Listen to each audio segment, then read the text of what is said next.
Hello, praise the Lord, God bless you all. प्रियो, परमेश्वर आप सबको बहुत आशीष दें। आज की वीडियो में मैं आपको बताने वाला हूं कि परमेश्वर बात कैसे करते हैं। बहुत सारे लोगों के मन में डाउट होता है। कई बार लोग पूछते हैं मुझसे कि परमेश्वर बात कैसे करते हैं। तो एक सिस्टर ने भी रिसेंटली मुझसे पूछा कि उनको किसी और सिस्टर ने बात बोला था कि परमेश्वर का आत्मा ने मुझसे बात किया और मुझसे बोला कि आपके जीवन में अच्छी बातें होने वाली हैं, आशीष मिलने वाली है। तो उनको ये क्यूरियोसिटी हुई कि परमेश्वर बात कैसे करते हैं। क्या परमेश्वर की आवाज़ ऐसे आती है कि मेरी बेटी, मैं तुझसे बोल रहा हूँ, तेरे साथ जीवन में ये होगा, वो होगा, ऐसा होगा? क्या परमेश्वर की आवाज़ दिल के अंदर आती है, या कान के अंदर आती है, या किस तरीके से आती है? ये क्यूरियोसिटी लोगों के अंदर होती है और इसी के बारे में आज मैं आपको क्लियर करने वाला हूं और आपको बताने वाला हूं कि किस तरीके से परमेश्वर से बात आप कर सकते हैं। खुद से आप परमेश्वर से कैसे बात कर सकते हैं।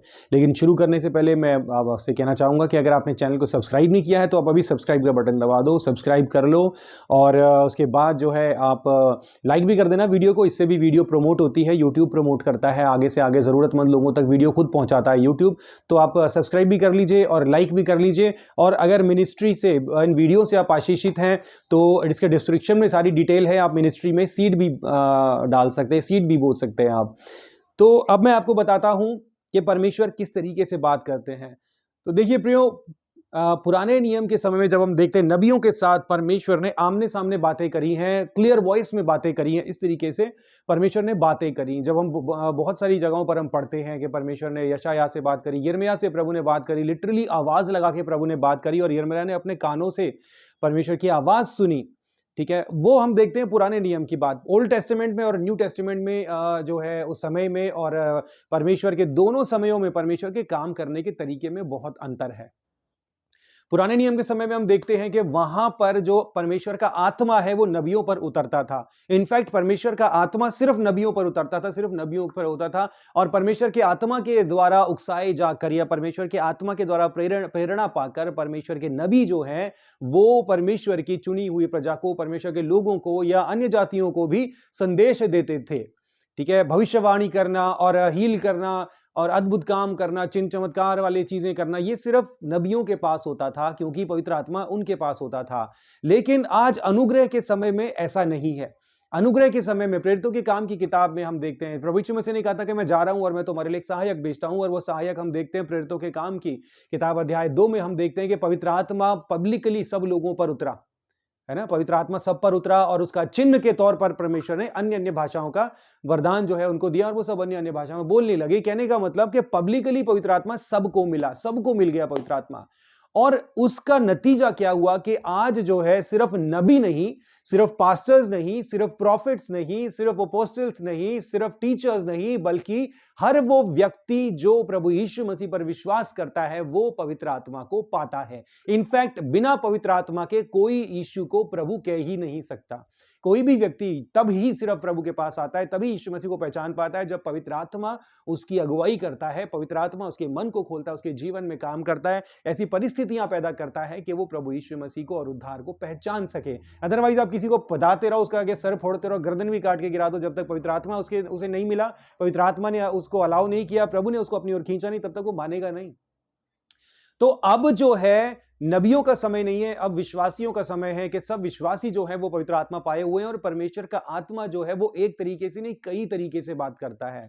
परमेश्वर का आत्मा अपने वचन के द्वारा या बाइबल के द्वारा आपसे बात कर सकता है। आप बाइबल खोलो, आपका कोई सवाल है कि यार ये करूं या वो करूं, जीवन में ऐसा होगा कि वैसा होगा, और आप बाइबल खोलते हो, रैंडमली कोई पेज खोलते हो और आपको एक वर्स पे आपकी नजर पड़ती है और उस वर्स में पर्टिकुलर आपके सवाल का जवाब होता है। तो इस तरीके से परमेश्वर बात करते हैं। इसके बाद परमेश्वर जो है, आप प्रार्थना में होते हो, परमेश्वर आपके दिल से बातचीत करते हैं, आपके दिल से बातचीत करते हैं। यानी कि जैसे मैं प्रार्थना कर रहा हूं, प्रभु मुझे आशीष दो, प्रभु मुझे ये दो, मुझे वो दो, आपकी इच्छा क्या है मुझ पर प्रकट करो, और मैं प्रार्थना में ध्यान में चला गया। ये बात बहुत जरूरी है। आप अगर मुंह से बड़बड़ाए जा रहे हो, बड़बड़ाए जा रहे हो, बड़बड़ाए जा रहे हो, तो आप परमेश्वर की आवाज नहीं सुन सकते। आपको ध्यान लगाना जरूरी है। प्रभु मैं आपकी आवाज सुनना चाहता हूँ, प्रभु मुझसे आप बात करो, मैं आपकी आवाज सुनना चाहता हूँ। शांत और स्थिर होकर। तो आप अगर बड़बड़ाए जा रहे हैं, आप चीजों को बोलते जा रहे हैं, प्रभु ये दे दो, प्रभु ऐसा दे दो, वैसा कर दो, ये हो जाए, वो हो जाए, तो ऐसे में आपके लिए मुश्किल हो जाता है परमेश्वर की आवाज को सुनना, क्योंकि आपका ध्यान फोकस्ड नहीं है। ठीक है, अगर आपको प्रभु की आवाज सुननी, आप चाहते हैं कि प्रभु आपके दिल से बातचीत करे, तो आपको शांत और स्थिर होना होता है। ऐसा नहीं है कि आप प्रार्थना में बैठो और तुरंत ही शांत और स्थिर हो जाओ। है ना? क्योंकि अगर आप ऐसा करोगे तो आपको नींद आ जाएगी, आपको प्रार्थना में आप बैठोगे तो क्या आपका ध्यान जो है फोकस हो ही नहीं पाएगा। तो आप पहले प्रार्थना करें, फायर प्रेयर एकदम, एक वीडियो में और डालूँगा, इसमें ये बताऊँगा फायर प्रेयर कैसे करते हैं बैठ के, तो जल्दी डालूँगा, आप वेट करना उसका, ठीक है? तो आप एक अच्छी-सी सामर्थी प्रार्थना को करने के बाद जब आपकी प्रेयर खत्म होती है, जब आप प्रेयर के एंडिंग में आ जाते हो, तब आपको शांत और स्थिर होना होता है, ठीक है? आपको प्रभु से प्रार्थना करनी है, प्रभु मेरे दिल से बातचीत कीजिए, प्रभु जी मुझसे बातचीत कीजिए, ठीक है? ऐसे में जाकर जब आप शांत और स्थिर होते हैं, तब प्रभु का जवाब, प्रभु की बातें जो हैं वो आपके दिल में परमेश्वर रख देते हैं। आपके दिल में आ जाती है वो बात और आपको पता होता है कि ये परमेश्वर की ओर से है। अब बहुत सारे लोगों को ये कन्फ्यूजन होती है कि हम कैसे ये माने कि वो परमेश्वर की ओर से है। आप इतनी बड़ी जो प्रार्थना करके आए हैं ना, वो प्रार्थना में शैतान आपको कभी भी आपके ध्यान को भंग नहीं कर सकता, मैनिपुलेट नहीं कर सकता, अपने विचार आपके मन में नहीं डाल सकता। ठीक है? तो आप जब इतनी प्रार्थना करने के बाद जब आप ध्यान करेंगे, उसके बाद जो बात होगी वो परमेश्वर की ओर से ही होगी आपके लिए। ठीक है? तो इस तरीके से बात करते हैं। फिर परमेश्वर कई बारी बहुत से अलग तरीकों से बात करते हैं कि आप किसी सवाल का जवाब ढूँढ रहे हो, आपको जानना चाहते हो। अचानक से परमेश्वर का कोई जन आ गया और उसने उसी बारे में आपसे बात करी जिसका आप जवाब ढूँढना चाहते थे और उसी बारे में चर्चा हुई और चर्चा होके उसका नतीजा निकल के आ गया, तो वो जवाब भी परमेश्वर की ओर से होता है। लेकिन आपको ये यहाँ पर ये परखने की ज़रूरत है कि जो परमेश्वर का दास आया, क्या वाक़ई में वो परमेश्वर का दास है? क्योंकि भेड़ की खाल में छुपे हुए भेड़िए भी हैं जो परमेश्वर के लोगों को भरमा भी देते हैं।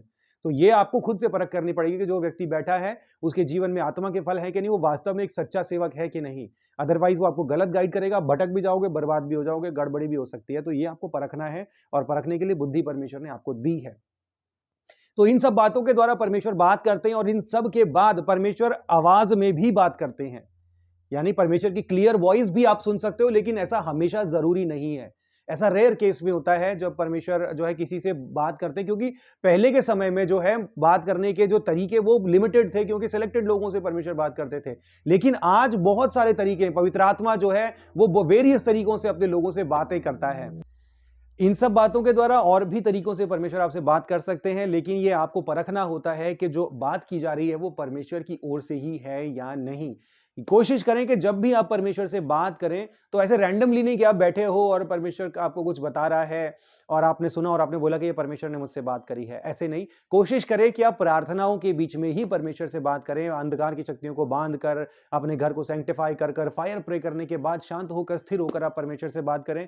तब इस बात की गारंटी होगी कि वो परमेश्वर ने ही आपसे बात कर रहे हैं। और उसके अलावा अगर आप बैठे उठ रहे हो, चलते फिरते परमेश्वर आपसे बात कर रहे हैं, तो आप बोलोगे कि इसको कैसे पहचाने कि बात तो परमेश्वर ने की, हमें विश्वास है, लेकिन ये कैसे जाने वास्तव में परमेश्वर ने बात की है या नहीं। तो उसका जवाब ये है कि अगर परमेश्वर ने आपसे कुछ बात करी है तो वो हमेशा हमेशा हमेशा सिर्फ आपके लिए उन्नति लेकर आएगी। सबसे ज्यादा उन्नति आपके विश्वासी जीवन की, सबसे ज्यादा उन्नति आपकी योग्यता की, आपके परमेश्वर के काबिल बने और योग्य बने। अगर परमेश्वर की आपको ऐसा लगता है कि परमेश्वर ने कुछ बात आपसे करी है और उस बात का जो नतीजा निकल रहा है उससे आपकी उन्नति नहीं हो रही, आपको फायदा नहीं हो रहा, या प्रभु ने बोला ना कि जितनी योजनाएं मैंने तुम्हारे विषय में बनाई है वो सब तुम्हारे लाभ की हैं, कोई भी हानि की नहीं है।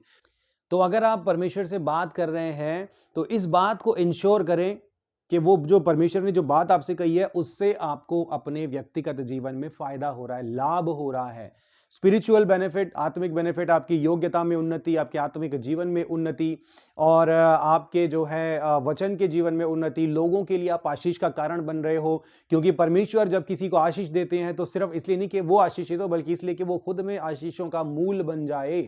तो इसलिए आपको ये इंश्योर करना है, अगर आपको कोई आवाज आपने सुनी और आपको जानना है कि वो आवाज परमेश्वर की ओर से है नहीं, तो उसका सिंपल सा मेथड है, वो आपके लाभ के लिए होगी, हानि के लिए नहीं होगी।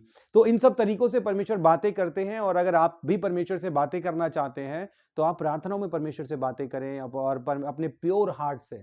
ठीक है? अगर किसी के दिल में कुटिलता है, किसी के मन में कुटिलता है, परमेश्वर उससे बात नहीं करते।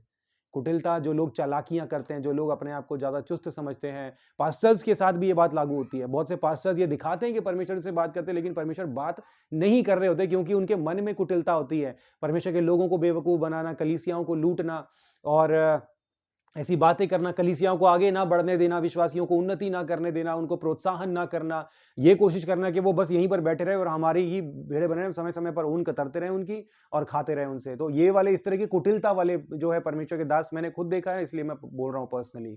ठीक है? तो इस तरीके के लोगों से, पास्टर से भी जो बोल रहे हैं कि परमेश्वर हमसे बात करता है, वो जरूरी नहीं है कि परमेश्वर उनसे वाकई में बात करता हो। परख कैसे करनी है? आत्मा के फल नम्रता, दीनता, शांति, कृपा, भलाई, परोपकार, औरों की चिंता करना, औरों को आगे बढ़ाना, लोगों को आगे बढ़ाना कि आप आगे बढ़िए, हम आपको प्रोत्साहन कर रहे हैं।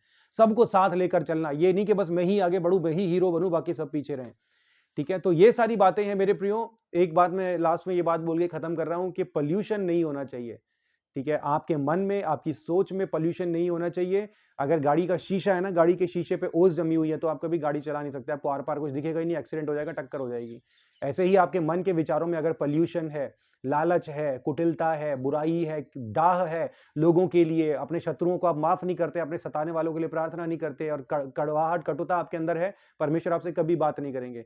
सीधे और साफ मन, परोपकार करने वाले, भलाई करने वाले, ठीक है, औरों को आगे बढ़ाने वालों को परमेश्वर बात करते हैं। तो ऐसे ही बनिए, परमेश्वर आपसे बात करेंगे, आपके आत्मिक जीवन की उन्नति होगी। अपने आत्मिक जीवन पर फोकस करें, शारीरिक जीवन पर नहीं। संसार का धन नहीं, स्वर्ग का धन कमाने के लिए प्रयास करें। God bless you.